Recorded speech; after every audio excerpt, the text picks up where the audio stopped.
အားလုံးပဲမင်္ဂလာပါကျွန်တော်အခုအပေါ်မှာမြင်နေရတဲ့ပုံကတော့ထိုင်းနိုင်ငံချုံပူရီမှာရှိတဲ့ကျွန်တော်အလုပ်ရုံတရုံမှာဖော်ရီဖြတ်တဲ့ဆက်သေးကိုဒီပြုတ်ကျသွားပြီးတော့အသက်ဆုံးရှုံးသွားတဲ့မြန်မာအမျိုးသားရဲ့ဒီဓာတ်ပေါ်ရီပေါ့နော်ပုံကတော့တော်တော်ကိုအခြေအနေဆိုးတယ်ဒီဖော်ဖြတ်တဲ့ဆက်ဆိုတော့ဒီတပိုင်းစီကိုဖြစ်သွားတာပေါ့နော်ဒီအသားအစားတွေအဲ့လိုမျိုးဖြစ်ကုန်တာတော်တော်အခြေအနေဆိုးတယ်ဒီကျွန်တော်တို့ဒီ social media မှာတော့ပြလို့မရဘူးပေါ့နော်အဲ့တော့ဖြစ်စဉ်ကတော့ဒီအမျိုးသားက19ရက်နေ့ညကသူကညာဆိုင်ဆင်းရတယ်ပေါ့နော်ည8နာရီမှာလုံးဝင်တယ်ဒီ9နာရီမိနစ်40အဲ့လောက်မှာဒီအခင်းဖြစ်ပွားတာဖြစ်တယ်ဆက်သေးအောင်မှာသူကပြုတ်ကျသွားတာပြီးတဲ့ခါမှာဒီ20ရက်နေ့မှာအဲ့နားမှာရှိတဲ့ရဲစခန်းကိုကျွန်တော်ဒီတက်ဆိုင်ရဒီအလို့သမားအဖွဲ့အစည်းပေါ့နော်ဒီ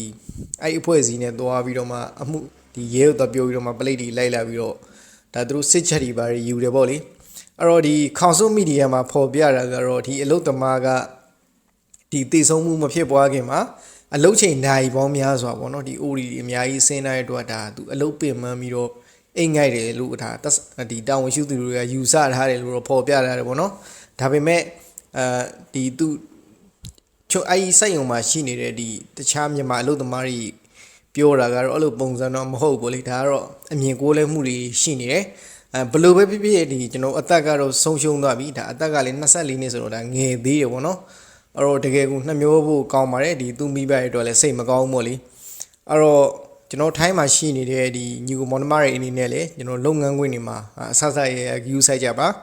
ပြီးတဲ့အခါမှာညဘက်တွေပေါ့နော်ညဘက်တွေမှာအဓိကဒီအိပ်ရေးဝါဖို့လိုတယ်အဲ့တော့မှကျွန်တော်မနက်ခင်းကြရင်